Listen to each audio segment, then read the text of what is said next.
नमस्कार जय जगन्नाथ। तो आपण मानू आम चैनल को स्वागत करुच्ची।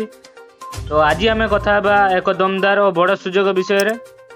Indian council of historical research द्वारा जूनियर रिसर्च फेलोशिप 2026 पर नियुक्ति आरंभ होती। जदि आपण हिस्ट्री सब्जेक्ट रे पीएचडी करजंती यह आपणक पई एक सुना सुजोग होई पारे।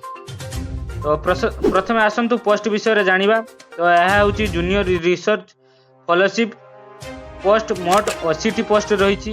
एससी एसटी और पीडब्ल्यूडी पाई सरकारी रिजर्वेशन मध्य रही। एबे आसंतु भत्ता विषय रे कथा हबा। एई फेलोशिप रे आपन को प्रति मास 17,600 मिलिबो।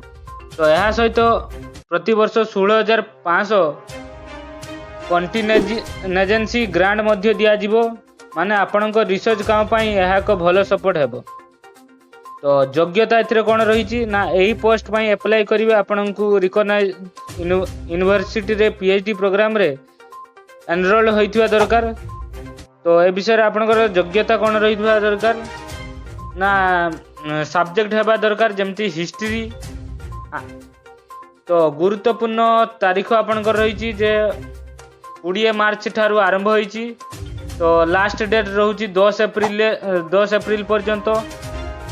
तेणु बंधु माने समय अधिक नहीं, शीघ्र अप्लाई करंतु। आवेदन प्रक्रिया आपन को प्रथमे ऑनलाइन अप्लाई करबा को पड़िबो। तापरे यार हार्ड कॉपी प्रिंट आउट करी सबमिट करबा दरकार। ऑफिशियल वेबसाइट आपन को डिस्क्रिप्शन रे मु देई देबी, सेठी जाई मध्ये आपन पके पारिबे। मुख्य कथा यह एक जॉब नुहे, एक रिसर्च फेलोशिप। जो माने फ्यूचर रे प्रोफेसर किंबा रिसर्चर हेबा को चाहुचंती सेमानंग पई यह बहुत यूजफुल अटे। शेषर कहि जदि आपण एलिजिबल अटंती तेबे यह सुजोग को मिस करंतु नहीं। एमती लेटेस्ट अपडेट पई वीडियो को लाइक करंतु, शेयर करंतु एवं चैनल को सब्सक्राइब करंतु। धन्यवाद।